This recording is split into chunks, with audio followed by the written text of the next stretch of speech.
And a good football Friday, Birds fans. Thanks for streaming in with us here on Birds 365.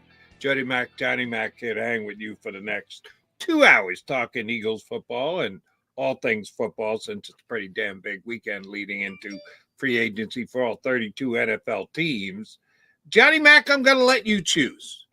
Do you want to start today's show by talking BG, which I'm sure you can figure out pretty easily, and or SB, which has spent the last 5 years up the turnpike running the ball against the Eagles, but rumors are plenty that he could be running the football for the Eagles? Which one do you want to talk about first? Well, I think BG's pretty self-explanatory. He just explained what's going to happen, and I've always said that's one of the easier negotiations Howie Roseman has. I mean, he's coming back for his 15th year, and there's not going to be any issues with it, and everybody's happy. So I think that one's easily tied into a bow. So I guess it's SB, and we'll talk about it. And boy, I love a bunch of those guys. Some of well-sourced New York reporters reporting the same thing, which tells you where it's coming from. You can do the math there. But look, I'll believe it when I see it. It's not a fit. I don't see any way it's a fit. It makes no sense from Howie Roseman's history. Could Jeffrey Lurie order him to go in a different direction? I guess he did it with the head coach in a limited fashion. But, I mean, he's the guy who talks about high-powered passing offense. I got a lot of people, and I mentioned last year, the Eagles already had a running back and could catch the football because that's the mentality. Well, Saquon can catch the football. Well, so can DeAndre, and they didn't use it. Right. And then I get the pushback. Well, the offensive coordinators knew. So 2 things about that. Yes, thank you for the obvious. The 15 people who pointed that out to me yesterday did not know that. One, take a look at Austin Eckler's numbers from 2022 catching the football to 2023. Now, it's not apples versus apples because he was injured a little bit, didn't play all 17, but he was in 100 down to 50 something, and he might be washed to begin with. So, number one, I would say look at that. And number 2, it's about the stinking quarterback. The quarterback doesn't want to throw the ball to the running back. And it's not about that he can't because people get angry. It's because if you jump it off as the last option, you might get 5-6 yards. Occasionally, you might break one. Saquon Barkley might be able to break one more than most running backs. No question about that. But nine times out of 10, the quarterback you have is going to get more yardage, is going to do something better with the football. Do you want to change his whole landscape of playing the position in a year where he's got to get better and he's got to get back to where he was before? None of it makes sense other than the agent trying to the Cowboys are interested because the Cowboys are interested too. The Eagles are interested. Magically, the NFC East teams are interested. And they're trying to get the Giants to make another mistake and try to say, well, maybe we can build this thing around Saquon Barkley and give him another $10 million. That's my take on it. That's what I think is going on. I would be stunned. And look, he's a good player. But we know the valuation of the position. If he's in Philadelphia, he's got a really bad contract. Something went wrong. Nobody's willing to pay the guy. And how high would the Eagles go? If you could push me, maybe I go to 6-7 million. Is he willing to accept that? That's a disaster if I'm Saquon Barkley. I just don't see the fit on any level. Well, here's what. Well, it all comes down to how you define it. If no one else is offering him 6 or 7 million, is it a disaster to sign with the Eagles for 7 million? No, it's not. That's the market, and it would just once again show that the NFL in general, not just the Eagles, but in general, is devaluing the running back position, which we could sit here and analyze and argue about whether it's the right thing, the wrong thing to do. It's the NFL make a mistake. It is what it is. And if the Eagles have one of the top offers, maybe not even the top, but if there's a couple of $1 million difference, yeah, I think Saquon's going to go where the money says to go. But if the Eagles offer is right there with anybody else's offer, he's a Philly guy. He's kind of on record that he's an Eagles fan. If they can sell him on a plan for him to get the ball as much here as he did in New York, well, then yeah, it could happen. Here's the only reason why. Do I think the Eagles are going to go to last year? Barkley made $10 million under the tag. Do I think the Eagles are going to get there? Not a shot in hell. The Eagles are not paying a running back $10 million. Oh no, not happening. No. But if the market completely craters, and the Eagles are right there with anybody else, yeah, I think they can sign him. And yeah, I'm going to tell Jalen Hurts, my $250 million quarterback, this is going to be a more integral part of our offense going forward. If we have to make this the number one option on a certain call, on a certain play, yes, we want you to throw the ball to Saquon Barkley. We want to put the ball in his hands, whether you're comfortable with it or not, whether it's your first choice or not. No, we're telling you, if the new offensive coordinator can have a stronger hand on the tiller than the ex-quarterback coach, known the kid since he was 5 years old, the relationship just didn't work, and it was time to move on when they told Brian Johnson, your services are no longer needed. I'm okay with that, and I think Jalen Hurts better be okay with that. That just, hey, he doesn't like to do it. Hey, if you throw it to him, it's only going to be 5 or 6 yards, but Jalen can run for 5 or 6 yards, so why put the ball up in the air? If as an organization, and that is certainly from Jeffrey Lurie on down to Howie Roseman, on down to Nick Sirianni, down to the guy who's actually going to implement it, the offensive coordinator. If they decide this is what they need to do to be a better football team this year, Jalen, get on board. Yeah, you have to be able to do that. You can't just go, well, no, I don't really want to do that. It's still, you still have bosses, Jalen, even though they lavish you with a very big contract.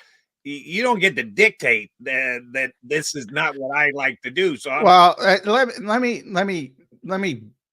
But first of all, it's not about Jalen dictating. I don't think I don't think it accentuates his game as a football player. It's very similar to what I talk about with, say, L'Jarius Sneed on the defensive side of the ball. I don't think he's a fit for the Philadelphia Eagles in this scheme. Forget about the $19 million you're going to have to pay and the significant draft capital.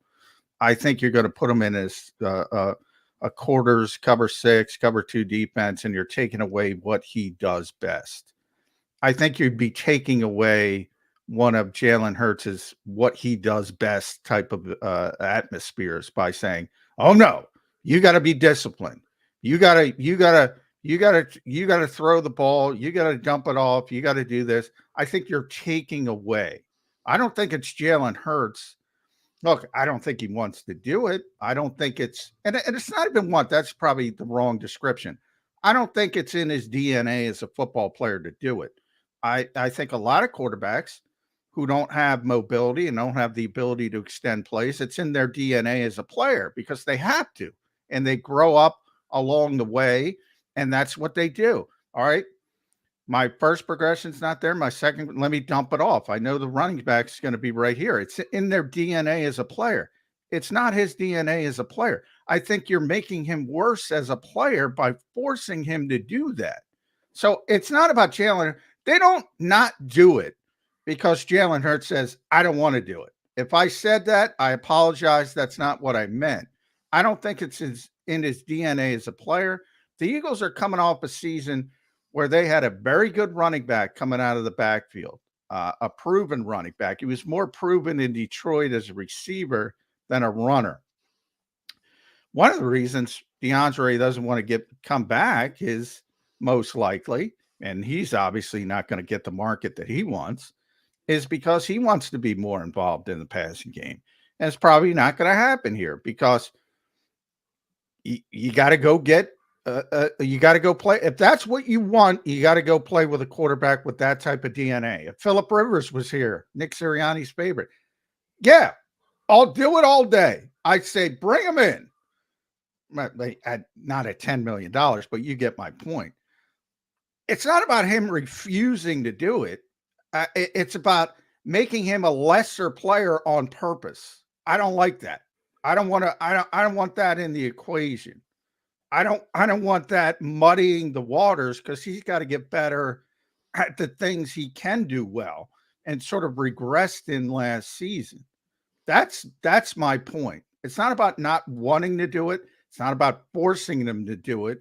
But if you're forcing L'Jarius Sneed to be a zone corner, well, you're not taking advantage of him as a football player. If you're forcing Jalen Hurts to dump the football off because he got a running back that can catch the football, I think you're limiting him as a quarterback. And just one more thing, and I know I apologize, Jody, because I got this like 5 times. He can be our Christian McCaffrey. No, he flipping cannot. Stop making that comparison. There is no evidence of that other than he was the number 2 overall pick. Look at his career in New York. Not even close. I'm sorry. All right, there's one Christian McCaffrey. He doesn't fall in too far behind McCaffrey if you're looking at the best backs in the National Football League. But to say he can be means equal, and no one's going to be equal to Christian McCaffrey. I agree with you on that. But here's my question about Jalen Hurts and his DNA as you lay it out. Where did he rank in the quarterbacks in the National Football League this year? Jalen Hurts took over as a starter when Carson Wentz talked his way out of town. You put it in its proper perspective. Second year in the league, first year as a starter. Yeah, we're going to evaluate it less harshly. The more he plays, the more you're going to put a spotlight on it. Then he had an MVP type season. Could have won if he doesn't get hurt end of the year. And then he had last year. I don't know about you, John, but when I evaluate a player, I look at the entire body of work. The most recent, most importantly.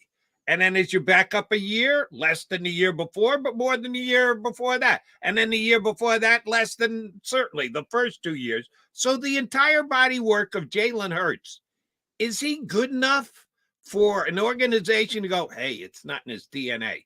We better not try and do that. If they truly believe it's the way to go, which is all speculatory on our part on a couple of rumors that, the Eagles got a big chance for Saquon Barkley. I get it. But assuming that, yes, they are interested in Barkley, and yes, the money is something that Howie Roseman would be ready to do. Has Jalen Hurts been good enough to say, well, it's not what he does well, so we better not even think about it? I don't think he's been that good. Boy, I think he has been. I mean, he was middle of the pack in the NFL last year.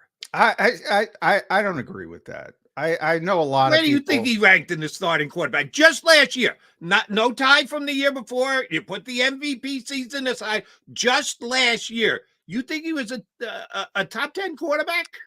I think he was on the borderline. Probably I put him, and I haven't done my listing. I probably put him just outside the top 10, which is a disappointment, especially where he was the year prior. I get that. And where he was early this season when he was 10-1 in the MVP favorite.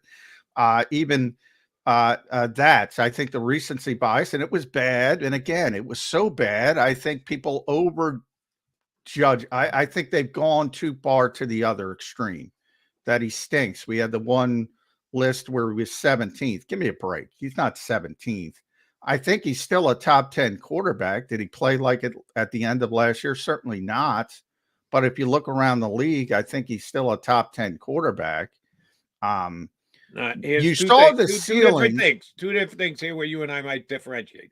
If you're talking about when, and I assume that we get these top 10 lists, and we always love to argue about it. I hope that the guys are doing it based on their career and projecting where they're going to go next year.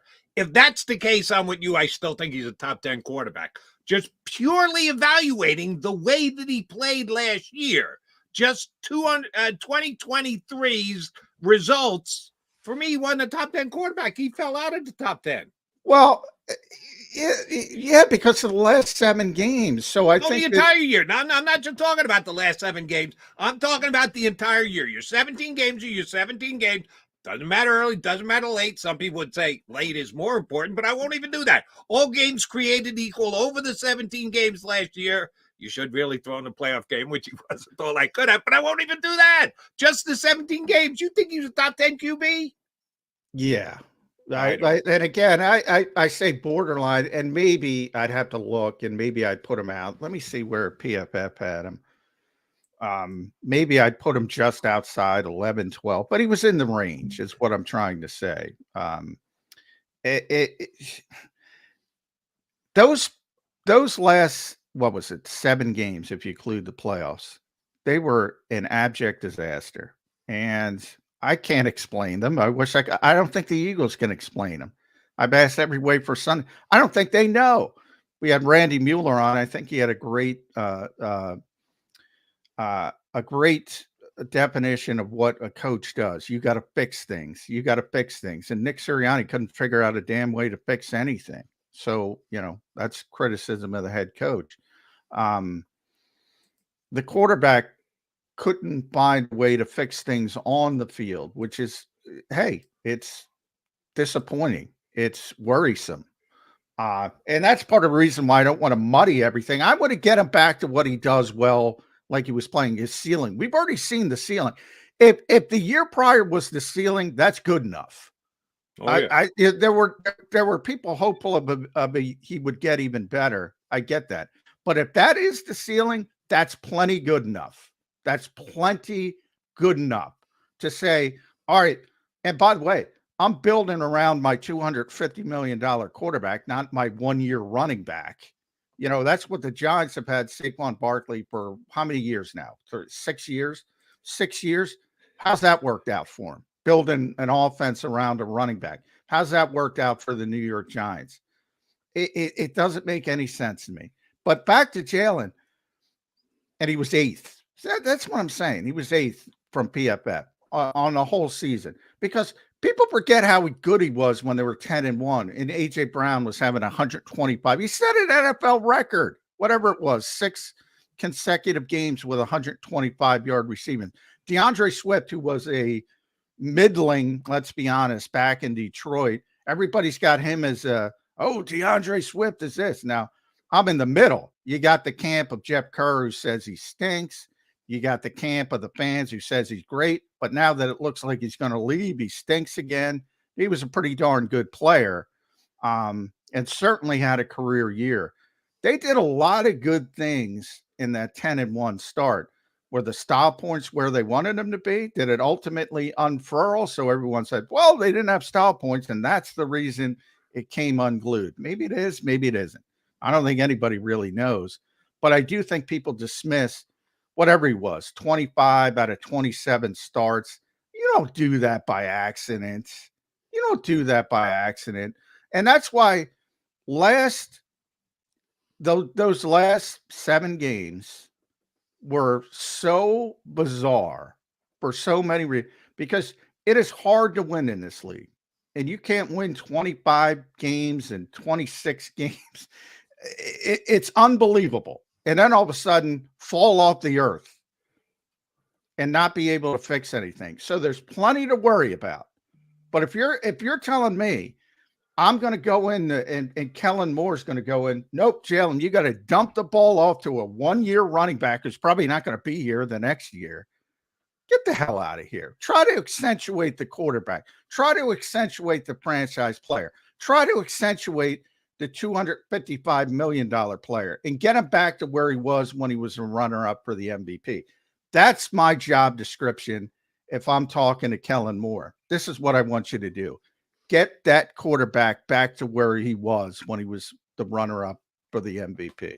If you could guarantee me that's the case, Johnny Mac, I'm with you 100%. Scroots get Saquon Barkley and everybody else. Let Kenny Gainwell carry the ball all year. I'm good with it. I don't know that that's going to happen. I hope it does. And I hope he's got his legs underneath him again next year.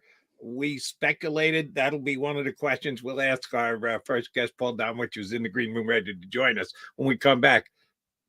Why wasn't Jalen Hurts as good? Why was there the drop-off? Usually there's a progression. At his age, quarterbacks in the NFL, I thought there was a chance you could pick up a little bit more. Not much, because he was runner-up for the MVP. They asked for more than that. That's outrageous.